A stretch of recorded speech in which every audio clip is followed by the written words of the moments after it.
Do that one dance, baby. That one dance.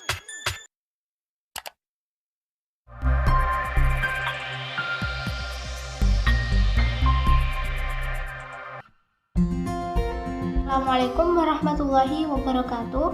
Berjumpa lagi dengan saya Ine Yudiana dengan NIM 208190025 dan rekan saya Afif Auliawa Ar-Rahman dengan nomor NIM 208190003.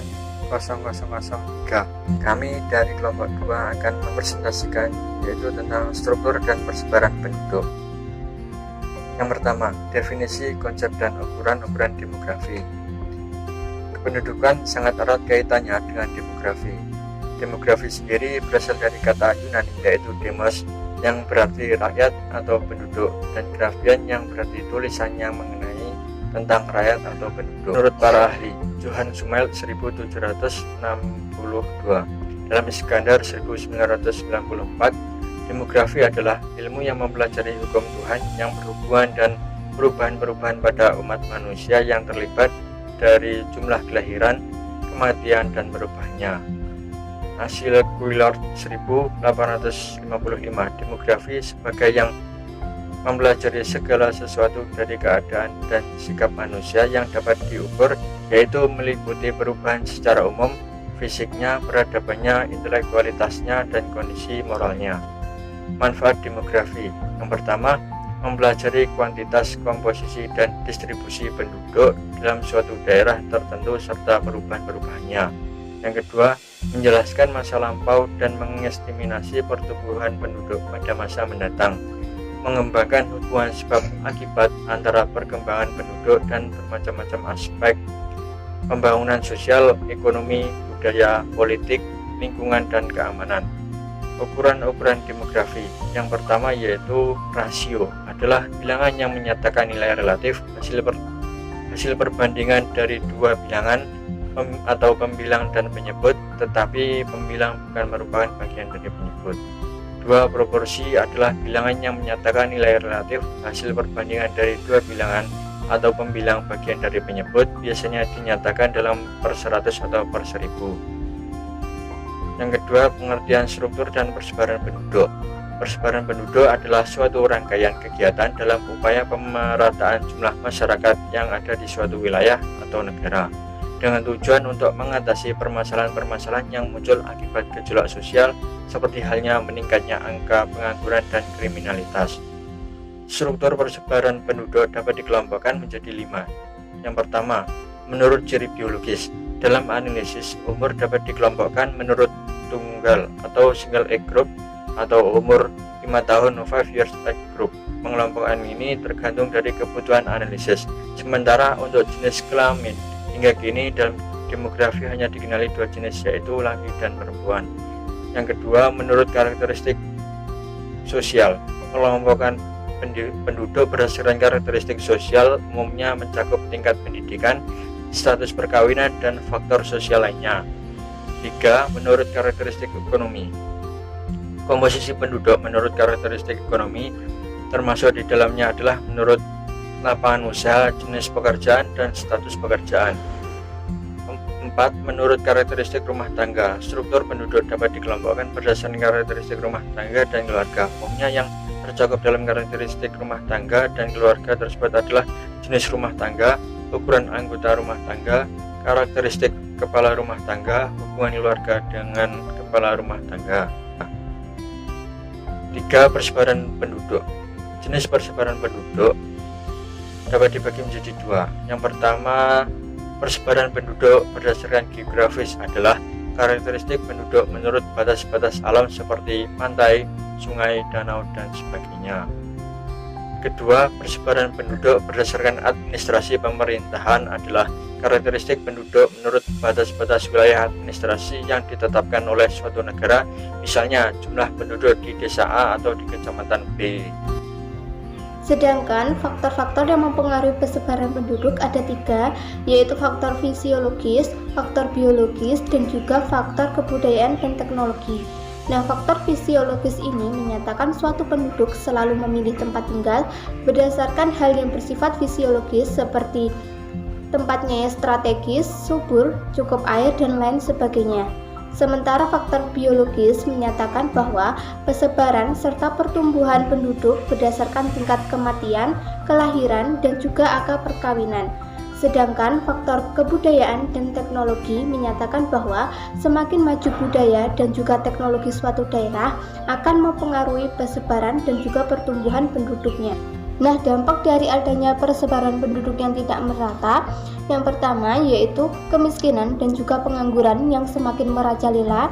Yang kedua, munculnya tindak kriminalitas sebagai akibat dari kemiskinan. Yang ketiga, munculnya lingkungan yang kumuh. Dan yang keempat, tidak meratanya pembangunan di suatu daerah. Selanjutnya yaitu komposisi penduduk. Nah, komposisi penduduk merupakan pengelompokan penduduk berdasarkan kriteria atau ciri-ciri tertentu. Kriteria yang digunakan biasanya umur, jenis kelamin, tempat tinggal, mata pencarian, dan lain sebagainya. Namun, pengelompokan menurut umur dan juga jenis kelamin merupakan yang terpenting dalam demografi karena hampir semua masalah kependudukan yang ada selalu melibatkan komposisi penduduk menurut umur dan juga jenis kelamin. Secara umum, komposisi penduduk dibagi menjadi 3, yaitu komposisi penduduk biologis, komposisi penduduk geografis, dan juga komposisi penduduk sosial. Nah, komposisi penduduk biologis ini mengelompokkan penduduk berdasarkan ras, etnis, warna kulit, usia, dan juga jenis kelamin.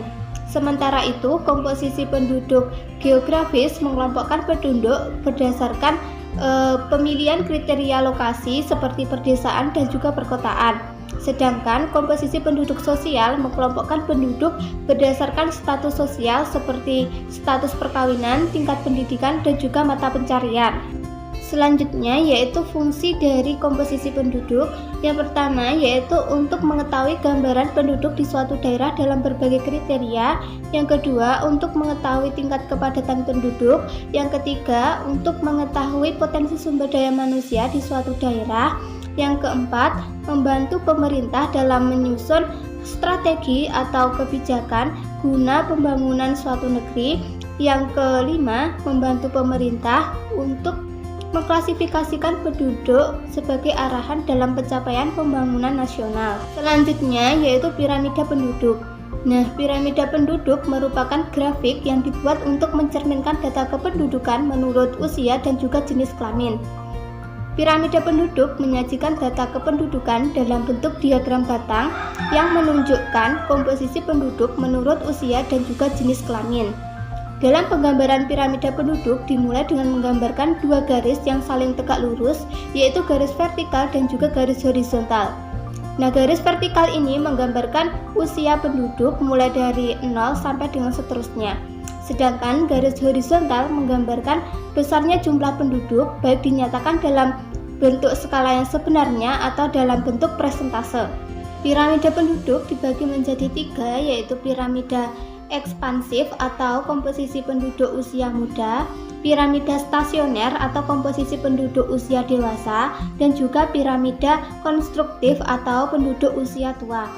Nah, piramida ekspansif memiliki bentuk seperti limas atau segitiga dengan alas yang lebar dan semakin meruncing ke atas. Ciri dari piramida ekspansif yaitu yang pertama, pertumbuhan penduduk relatif tinggi. Yang kedua, jumlah penduduk usia muda 0-19 tahun sangat besar, sedangkan usia tua sedikit.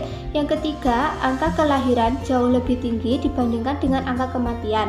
Nah, piramida ekspansif ini biasanya banyak ditemukan di negara-negara berkembang seperti Indonesia, Malaysia, Thailand, Mesir, dan juga India. Sementara itu, piramida stasioner memiliki bentuk seperti granat.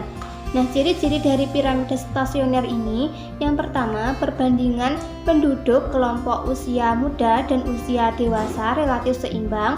Yang kedua, tingkat angka kelahiran tidak begitu tinggi, demikian pula dengan tingkat angka kematian yang relatif rendah. Yang ketiga, pertumbuhan penduduk kecil atau lambat, dan biasanya itu banyak ditemukan di negara-negara maju seperti Inggris, Amerika Serikat, dan juga Belanda. Sedangkan piramida konstruktif memiliki bentuk seperti batu nisan.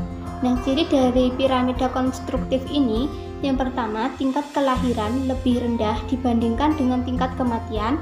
Yang kedua, pertumbuhan penduduk terus berkurang dan biasanya itu banyak ditemukan di negara Jepang, Swedia, dan juga Belgia. Tadi sedikit presentasi dari kelompok kami. Sekian, terima kasih. Wassalamualaikum warahmatullahi wabarakatuh. Dan ini untuk pertanyaannya. Selamat mengerjakan.